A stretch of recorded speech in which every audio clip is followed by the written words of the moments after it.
பிருந்தாவனச்சரம் வல்லவி ஜனவல்லபம் ஜெயந்தி சம்பவம் தாம வைஜயந்தி விபூஷணம். ஸ்ரீ வேதாந்த தேசிகன் தம்முடைய கோபால விம்சதியில் கண்ணனை ஸ்தோத்திரம் பண்ணி பேசுகிறார். கண்ணன் பெருமானை நாம் அனைவரும் நிச்சலும் வணங்குகிறோம். பிருந்தாவனத்திலே வளர்ந்தவன், துவாரகையில் அரசாண்டவன். அவ்வெம்பெருமான் அடியார்களுக்காக பண்ணியிருக்கும் உதவிகள் ஒன்றல்ல இரண்டல்ல. சிறு வயதில் குழந்தைகளோட ஒருவனாக பழகியது, பிற்பாடு பாண்டவர்களுக்கு உதவியது, அதிலும் விசேஷமாக திரௌபதிக்கு ஆபத்திலே புடவை சுரந்தது. இதொன்னொன்னு கண்ணனே ரக்ஷகன், கண்ணனே உதவி புரிபவன் என்பதை பறைசாற்றும். இப்ப நாம ஸ்ரீமத் பாகவதத்திலே 10வது ஸ்கந்தத்தில் தர்மபுத்திரன் ராஜசூய யாகம் பண்ணுவதை பார்க்க வேண்டும். அரசர்கள் செய்யக்கூடிய யாகம் பெரும் புகழை பெற்றுக் கொடுக்கக்கூடிய யாகம். அதற்கு நீயே வந்து முதல் அதிகாரியாக இருந்து தட்சணை மரியாதை அனைத்தையும் ஏற்றுக்கொண்டு எங்களை சிறப்பிக்க வேணும் என்று தர்மபுத்திரன் கண்ணனிடத்தே வேண்டுகிறான். கண்ணனை வேண்டி அழைத்து வரச் சொல்லுவதற்காக தூதனை அனுப்பினான் தர்மபுத்திரன். தூதன் கண்ணனிடத்திலே வந்து பாண்டவர்களுடைய மூத்தவனான யுதிஷ்டிரன் தர்மபுத்திரன் அவனுடைய ஆசை அவனுடைய அழைப்பை வெளிப்படுத்தினான். கண்ணனே முடிவெடுத்திருக்கலாம். போகலாமா கூடாதா, இவ்வளவுதானே முடிவெடுக்க வேணும். ஆனால் கண்ணன் அங்கு வந்திருக்கும் உத்தவரிடத்தே வேண்டினான். அனைவரும் ராஜசபையில் அமர்ந்திருக்கும் போது, உத்தவர், இப்படி நமக்கு அழைப்பு வந்திருக்கிறதே, ராஜசூய யஜ்ஞத்துக்கு போகலாமா, நீர் முடிவு சொல்லும் என்று வேண்டினான். அப்ப அதற்கு அந்த சுவாமி பதில் சொல்றார், கண்டிப்பாக போக வேண்டும். இதனால் 2 பயன்கள் நமக்கு கிட்டும். ஒன்று, ராஜசூய யாகத்தை நடத்தி வைத்ததாகும். அதைவிட முக்கியம், இந்த யாகத்தை நடத்த வேண்டும் என்றால் எல்லா திக்குகளிலும் திசைகளிலும் உள்ளவர்களை தர்மபுத்திரன் ஜெயித்தாக வேண்டும். ஆனால் ஜராசந்தனை எளிதில் ஜெயித்து விட முடியாது. பீமசேனன் ஒருத்தன்தான் அவனோட மல்ல யுத்தம், துவந்த யுத்தம், அதாவது ஒருத்தருக்கொருத்தர் நேரே மோதிக்கொள்ளும் சண்டை, அதை செய்து ஜராசந்தனை முடிக்க வேணும். ஆனால் அதுவே ஜராசந்தன் படை திரட்டி கொண்டு வந்தால் பீமசேனனால் ஜெயிக்க முடியாது. படை கூடாது, தனித்தனியாக ஒத்தரோட இருவர் மட்டும் சண்டையிட்டுக் கொள்ள வேண்டும். அதுவும் பீமசேனனுக்கும் ஜராசந்தனுக்கும் நடக்கும் சண்டையில் நீ அருகில் இருக்க வேண்டும். உன் அருட்பார்வையால், நீ கொடுத்தும் பலத்தால், உன் கருணையால் தான் பீமசேனன் ஜெயிக்க முடியும். இப்படி 2 காரியங்கள் முடிஞ்சிடும். ராஜசூய யாகத்தை முடிச்சுள்ளான், அதை காரணமாக கொண்டு ஜராசந்தனையும் முடிக்கலாம். ஜராசந்தன் அழிந்தான் என்றால் அவன் 2 லட்சத்துக்கு மேற்பட்ட அரசர்களை சிறைப்படுத்தி துன்புறுத்தி வருகிறான். அவர்கள் அனைவரையும் விடுதலை பண்ணிவிடலாம். ஆகையால் கண்ணனே, அவசியம் நாம் ஏற்றுக்கொள்ள வேண்டும் என்று வேண்டினார். இதைத்தான் நாம கடைசியா சுருக்கமா பார்த்திருந்தோம். இப்போ விளக்கமாக பார்ப்போம். 71வது அத்தியாயம். இதிலே ஒரு முக்கியமான கருத்து சொல்லப்படுறது. துவைரதே சது ஜேதவ்யாக மா சதாக்ஷௌஹிணி யுதஹ பிரம்மண்யோ அபியர்த்திதோ விப்ரைஹி ந பிரத்யாக்யாதி கர்ஹிசித். ஒரு நாளும் சேனையோட கூடியிருக்கிற ஜராசந்தனை பீமசேனன் ஜெயிக்க முடியாது. அதற்காக ஒரு உபாயம் சொல்லுகிறேன். பிராமண வேஷம் தரித்து கொண்டு பீமசேனனும் அர்ஜுனனும், கண்ணா நீயும் மூவரும் ஜராசந்தனிடத்தே போய் ஒருத்தருக்குத்தர் சண்டை செய்ய வேணும்னு கேட்டுக்கொள்ளுங்கள். அப்பதான் அவர்களுக்கு தானம் கொடுப்பதாக ஜராசந்தனும் மனம் கலங்கி கொடுப்பான். அப்ப அவனை நீங்க ஜெயிச்சுடலாம் என்று சொல்லி கொடுத்தார். இது முதல் தேவை. அடுத்த தேவை சொல்றார், தனித்தனியே யுத்தம் புரிந்தாலும் துவந்த யுத்தமாகவே இருந்தாலும் உன் சன்னிதானத்தில் நடக்க வேண்டும். நீ அங்க இருக்கணும். உன் சந்நிதியில் அது நடந்ததுன்னா தான் பீமசேனனுக்கு பலம் இருக்கும். இல்லைன்னா அவர் தோற்றுப்படுவார் இத சொல்றச்சே ஒரு திருஷ்டாந்தத்தோட சொல்றார். பிரம்ம வேஷதரோ கத்வா தம் பிக்ஷேத விருகோதரஹ ஹனிஷ்யதி ந சந்தேகஹ துவைரதே தவ சந்நிதௌ. துவந்த யுத்தத்தில் பீமசேனன் ஜெயிப்பான், சந்தேகம் இல்லை. ஆனால் தவ சந்நிதௌ, நீ இருக்கும் இடத்தில் நடந்ததென்றால் ஜெயிப்பான். உன் பார்வை இல்லை, உன் அருள் கிட்டவில்லை என்னால் ஜெயிக்க மாட்டான். நாம் எந்த ஒரு செயலை எடுத்து செய்தாலும் அதில் நம்முடைய முயற்சிங்கிறதும் வேணும், பெருமானுடைய அருள்ங்கிறதும் விசேஷமாக வேண்டும். நாம செய்யும் முயற்சி கருவியை போல, ஆனா விசேஷ காரணம் ரொம்ப முக்கியமானது பகவானுடைய அருள் அல்லவா. சாமான்யம்னு சொல்லலாம், விசேஷம்னு சொல்லலாம். நம் முயற்சியும் தேவை, அவனுடைய அருளும் தேவை. ரெண்டுத்துல எது முக்கியம்னா நம்ம படைத்ததே அவனுடைய அருளால் தானே. அப்ப அவன் அருள் இன்னும் முக்கியம் அல்லவா. அப்ப பெருமானுடைய சந்நிதியில நடந்தாத்தான் இவன் ஜெயிப்பான். இதுக்கு அவர் எடுத்துக்காட்டு சொல்றார். பிரம்மா உலகத்தை எல்லாம் படைக்கிறார். பெருமான் அவனுடைய உள்ளத்துக்குள்ளே அமர்ந்து அந்தராத்மாவாக அந்தரியாமியாக ஆணையிடுகிறான். அதனாலதான் பிரம்மாவால படைக்க முடிகிறது, அவன் கொடுக்கும் சக்தியால். பரமசிவனார் உலகத்தை எல்லாம் சம்ஹரிக்கிறார். அவருடைய உள்ளத்துக்குள்ளும் எழுந்தருளியிருந்து பெருமான் ஆணை செலுத்துகிறார். அதனாலதான் அவரால் சம்ஹாரம் பண்ண முடியாது. இப்படி ஒத்தொத்தருக்கு உள்ளுக்குள்ளேயும் இருந்து அந்தராத்மாவாய் அனைவரையும் தம் தம் செயல்களிலே பகவான் ஸ்ரீமன் நாராயணன் ஈடுபடுகிறான். அதை இந்த ஸ்லோகத்துல சொல்றார். ஹனிஷ்யதி ந சந்தேகஹ துவைரதே தவ சந்நிதௌ நிமித்தம் பரமீசஸ்ய விஸ்வசர்க நிரோதயோஹ ஹிரண்ய கர்ப்பஹ சர்வஸ்ய காலஸ்ய அரூபிணஸ்தவ.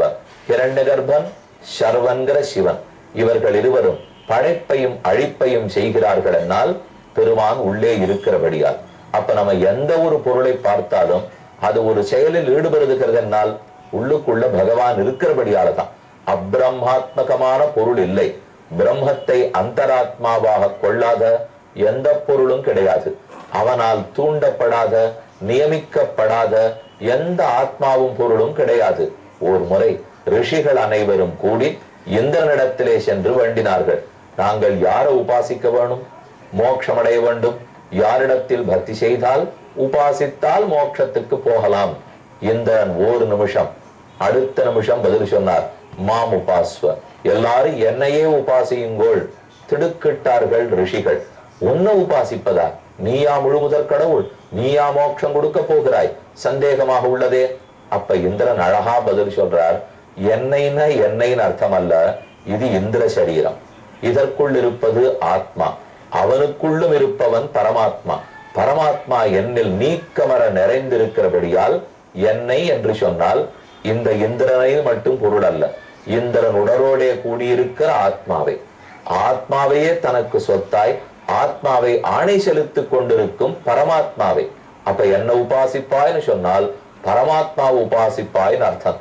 ஏனெனில் மத்த சர்வம் அகம் சர்வம் மை சர்வம் சனாதனே, என்னிடத்திலிருந்துதான் எல்லாம் தோன்றுகின்றன நாம சொல்ல முடியாது, பகவான் தானே சொல்லணும். ஆனா ஆழ்வார் சொல்றார், கடல் ஞானம் செய்தேனும் யானே என்னும், நான் தான் இந்த லோகத்தை எல்லாம் படைத்தேன்னு நம்மாழ்வார் கூறுகிறார். நாமே பெருமானால் சூழப்பட்டிருக்கிறோம், அவன் அனைத்திலும் வியாபித்திருக்கிறார், அதனால தாம் பண்ணேன்னு ஆழ்வார் சொல்லிக்கிறார். இதுவரை அப்ப ஆழ்வார்னு சொன்னாலும் உள்ள இருக்கிற பரமாத்மா அளவுக்கு அந்த சொல் பொருள் கொடுக்கும். படியனுடைய பேர் கிருஷ்ணன், கிருஷ்ணன்னு சொன்னாலும் உள்ள இருக்கிற பரமாத்மா அளவுக்கு பொருள் கொடுக்கும். இந்த புத்தி ஒருத்தருக்கு ஏற்பட்டுடுத்து அறிவு மலர்ந்ததனால் எல்லாரையும் சமமா பார்க்க ஆரம்பிச்சுடுறான். கண்ணன் ஸ்ரீவைகுண்டத்துக்கு புறப்பட்டு போன பிற்பாடு அர்ஜுனனால காண்டீபத்தையே தூக்க முடியலேன்னு கேள்விப்பட்டிருக்க முடியல. அவர் தூக்கி பார்க்கிறார், முடியல. ஏன்னா உள்ளுக்குள்ள இருந்த கிருஷ்ண சக்தி விடுபட்டு போயிற்று. அவர் புறப்பு போயிட்டார். இருக்கிற வரைக்கும் நன்னா நடந்தது. ஆகையால் நாம ஏதேதோ சில செயல்களில் வெற்றி பெறுகிறோம் என்றால் கண்டிப்பா இது நம்ம முயற்சியால மட்டும் நடந்துடாது. இந்த வெற்றி பெறுவதற்குரிய உடல், புத்தி, அறிவு, இது இத்தனையுமே கொடுத்தவன் பகவான் அல்லவா. அப்ப கடைசி அவனிடத்துல போய்தான் நிற்கும். அது ரொம்ப அழகுற இந்த இடத்திலே விளக்கி இருக்கிறார். அப்ப உன்னுடைய சந்நிதி இருந்தால் காரியங்கள் செவ்வனே நடைபெறும். பெருமான் கேட்டுனுட்டார், எல்லாருக்கும் சம்மதம், ஆனந்தமா புறப்பட்டு போகலாம். நேரே ராஜசூய யாகத்தை நடத்தி கொடுக்க இந்திரபிரஸ்தத்தை நோக்கி புறப்படுவோம். அனைவரும் தர்மபுத்திரர்கள் முதலானோருடைய ராஜ்யம், தலைநகரம் அல்லவா. இந்திரபிரஸ்தத்தை நோக்கி புறப்படுவோம். பெரும் புறப்பாடு சம்பிரமத்தோட ஏற்பட்டது. இத்யுத்தவவச்சோ ராஜன் சர்வதோ பத்ரம் அச்சுதம் தேவரிஷி யதுவிருத்தாச்ச கிருஷ்ணஸ்ய பிரத்யபூஜபயன்.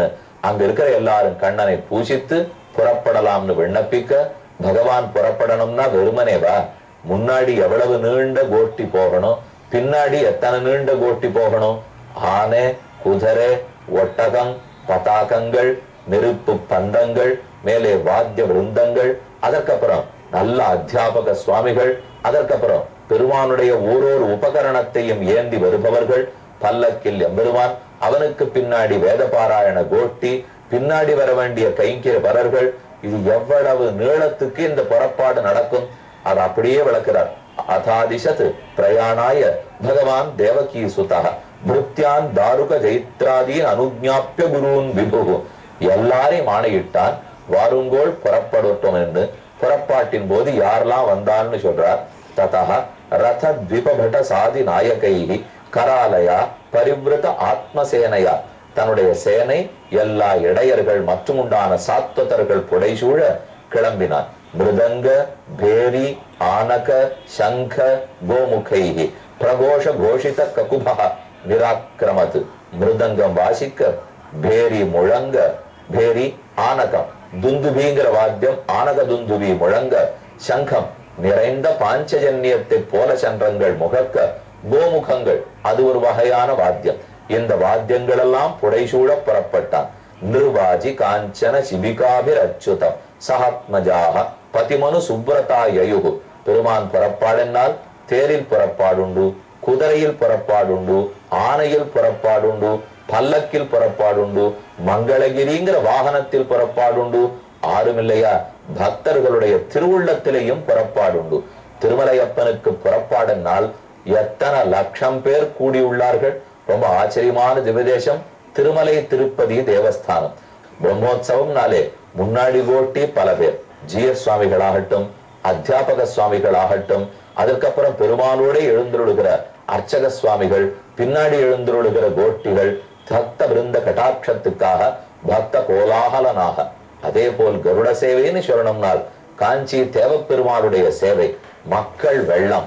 வையங்கண்ட வைகாசி திருநாளில் பশ্চিம கோபுர துவாரம், மேற்கு கோபுர துவாரத்திலிருந்து தேவப்பெருமாள் புறப்பாடு கண்டுருளுகார்னு சொன்னாலே காஞ்சியினால் கருட சேவை.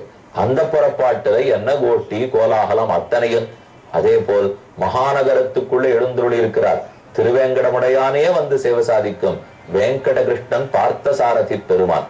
4 மாட வீதிகள், தெருவை அடைத்துக் கொண்டு எழுந்துருளுகிற அத்தியாபக சுவாமிகள், முன்னால் பெருமானுடைய திவ்ய பிரபந்த கோஷ்டி, ஆழ்வார்கள் பாடியிருக்கிற திவ்ய பிரபந்தம் 4000 அருளி செயல், அதை ஓதிக்கொண்டு முன்கோட்டி. இந்த திவ்ய பிரபந்தமே எதிலிருந்து பிறந்ததோ அந்த சம்ஸ்கிருத வேத வேதாந்தங்கள் அத்தனையும் பின்கோட்டி. இப்படி முன்னும் பின்னும் பார்த்தசாரதி எழுந்துருளுகிறார். கல் கருடனுக்கென்னே திருநறையூர் நின்ன நம்பி, திருநறையூர் நாச்சியார் கோவில், அங்க கல்கருடன் உள்ளும் வெளியேயும். உள்ளேருந்து பெருமாள் புறப்படுறது, பெரிய கூட்டத்தோட வீதியார எழுந்துருள்வது, வீதியார வருவானை வெறுந்தாவனத்தே கண்டோமே என்று ஆண்டாளுடைய பாசுரம் அல்லவா.